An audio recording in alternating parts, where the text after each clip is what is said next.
Welcome back, everyone, to the Around the Ground Soccer Podcast. I'm Jackson. This is Bruno. Today, we're going to be talking about some of the most underrated players of the 2021-2022 season. Let's go ahead and get us started with Filip Kostic. Filip Kostic, what a player. He had a fantastic year with Frankfurt. And I would say so as well. Yep, the Serbian he really blossomed this year.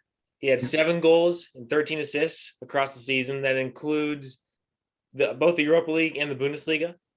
Do you remember a phenomenal game against Barca, by the way. Yeah, that was one of his better games. Any other games you remember specifically? The final against was it Rangers? I actually watched that game, and Kostic popped off. You can see he was the main man of the team. Yeah, he had an assist in the final. He established himself as a pretty good winger, and also plays where for Frankfurt, you're saying? He also played as central attacking mid. Yeah, he was. I think that's where he got most of his assists and goals. He was just, like I said, main man of the team almost. Yeah, so it's going to be an exciting player. Do you see him getting called up for Serbia anytime soon? Oh, yeah. I think Serbia will have a great team going along with Vlahovic and him and whoever else is in the back. I think they're going to have a strong lineup coming into the national team. Yeah, I think it's pretty safe to say Kostic will be on that Qatar roster for the Serbians. Will they make it out of that group? They're in a group with Brazil, Switzerland, and I'm forgetting the last one. I believe it's Cameroon. I say it's very possible, especially since Swiss is a good team, but the only huge player that plays in a big league, I believe, is Sommer and So, who plays in the Bundesliga. But other than his teammate, actually. Teammates actually. Yeah, they're playing in Gladbach. I say Serbia has a good chance of making it out. Yeah, I think Serbia is going to have a good chance, and hopefully Kostic will be at the heart of that attack. But as we were saying, he got 5 man of the matches across the season. That includes that's just Bundesliga. He got I think 2 or 3 man of the match awards in the Europa League, and all around a great season from Kostic. Very underrated, and his contributions are not talked about enough. Let's go ahead to our next player. I would say one of the biggest players for me this season has to be Lafont. Yeah. What a keeper, I have to say. Especially the game against PSG in league, it was phenomenal. I remember watching that game, and Lafont was quite literally a spider monkey. Saves with his left and right leg, popping up like this. I honestly couldn't believe my eyes. I think they tied that game because Lafont's performance. It was actually phenomenal. Yeah, I definitely think that was the highlight of the season. He played solid all year round. That's why he landed himself in the League One team of the season. But I say he deserves a France call-up almost behind Lloris. I say he should be that second spot, if not maybe the first spot. Yeah, I think that Mignon will have something to say about that, but I do believe that Lafont and Mignon, they're the future in the French net. Oh, yeah. Definitely. I see over time, who do you see winning that job? I mean, Maynard hasn't been pulling up anything really crazy. I think Lafont's been stealing the show so far, but I mean, it's good competition between each other, and I say that's what's gonna pull them both to be one of the greatest keepers in all of soccer. Do you feel that Lafont needs to get out of Nantes and move to a bigger team, or is she stay there? I say so, but I think one more year, maybe 1 or 2 more years, just to really show that he's really,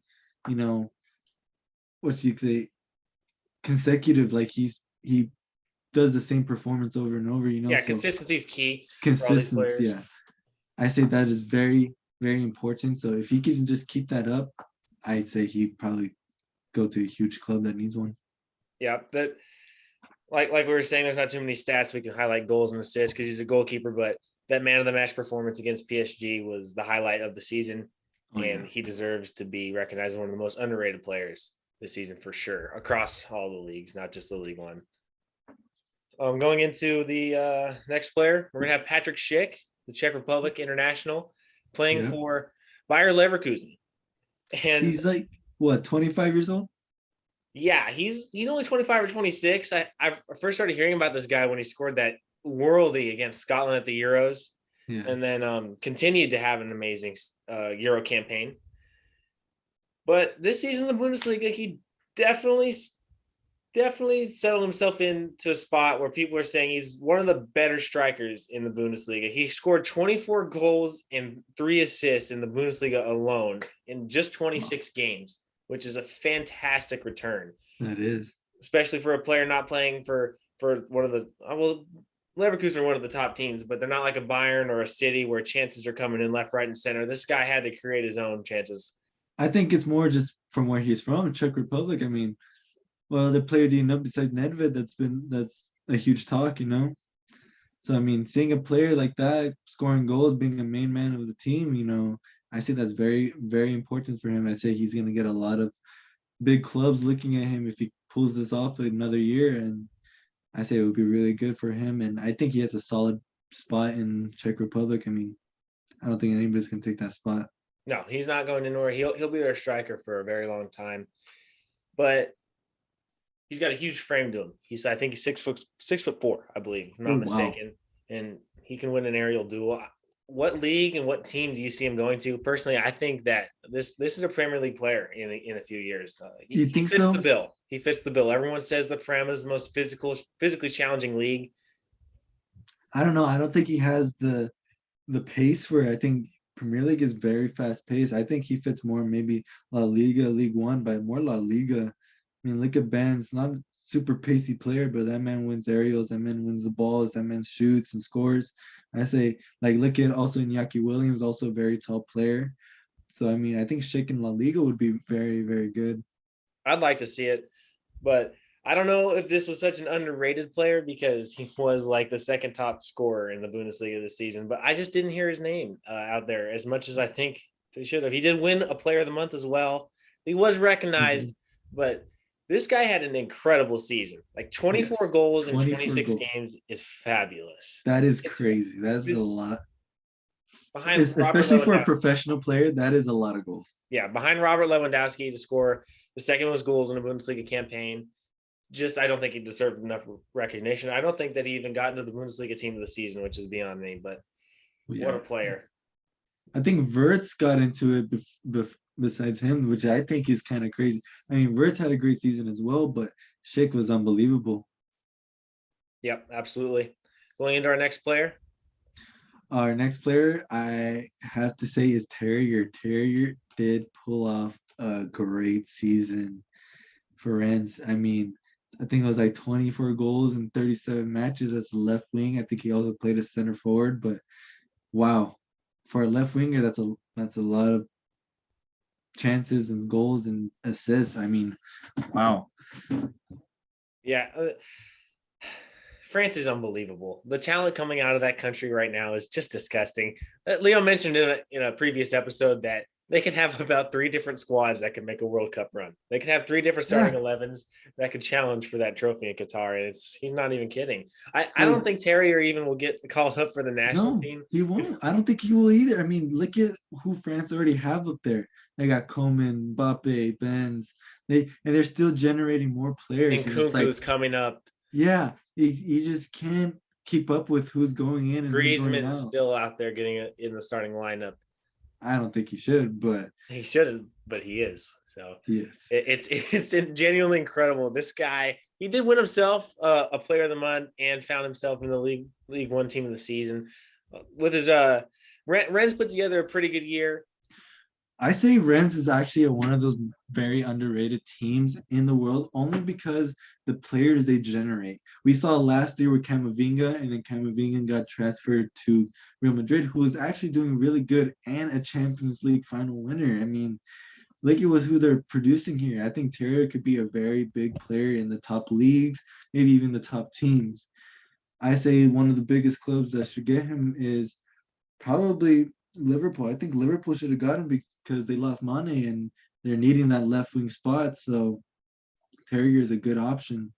But other than that, I think Terrier has a very solid future ahead of him if he keeps this up. Yeah, absolutely. It'll be fun watching him play. I just checked. Rennes did qualify for the Europa League, so we will be seeing Rennes in the Europa League. Potentially a star and Terrier running the show. Actually, yes, I remember Rennes was part of the Conference League. Mm-hmm. And who won the Conference League? It was Roma versus. Uh, Some team Fayen- from Feyenoord. yeah, Ben Hart. Yeah, I think Rennes went pretty far. I think they went to semifinals, Yeah. quarterfinals, around there. So Something yeah, like that. They got past Tottenham due to, well, we all know what happened there. But yeah. nonetheless, Rennes got some. They've got some exciting players, and Terrier is definitely the cover boy for them. And Oh yeah, he was an underrated player this year. I think that in the future we're going to be hearing a lot more of that name. yep, definitely. Going into our last player that we think was an incredibly underrated player is Rodri. Funny enough, for Manchester yeah. City.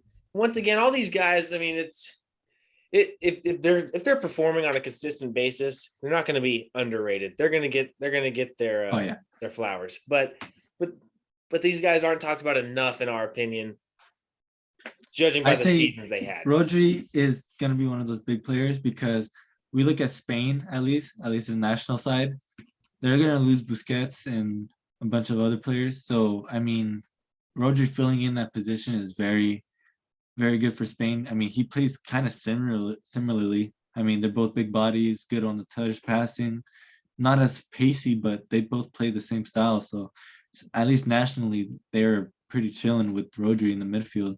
And for Man City, I think they're going really great with De Bruyne and then now guiding the new big transfer, Erling Haaland. I think it's going to be huge for Man City, especially with Rodri in the back defending. So Was Rodri the best midfielder in the Prem this season?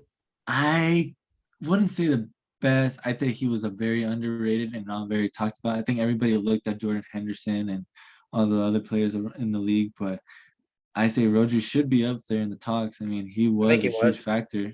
I think he was the best player in the Prem this season, as a whole, not even as a midfielder. I think he was the best player in the Prem.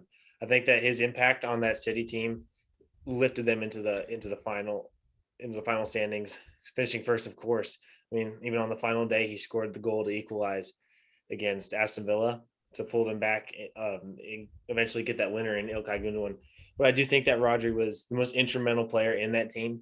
He sort of ran the midfield, which is the most important part of the field when it comes to playing soccer. He won the ball in the back and then started the attack.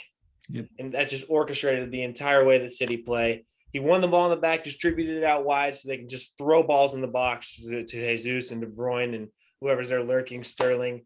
It's an incredible team. It's Yeah. on paper, it's the best team in the world right now. And there's no Yeah, I'm pretty excited to see what they're gonna play next season, especially with Erling Haaland coming in. Pep Guardiola is usually the main man to play the 4-3-3, so we'll see how they're gonna instrument Erling Haaland and probably Rodri and try to connect these two, or even just make them their own main man themselves. Yep. Well, that brings us to a close here. Thank you guys for tuning in to the Around the Ground Soccer Podcast. In this edition, being the top 5 most underrated players this season, 2021, 2022. We look forward to seeing you guys soon. Let us know in the comments what any episode ideas that you'd like to see and how we're doing. Thank you guys. Take care.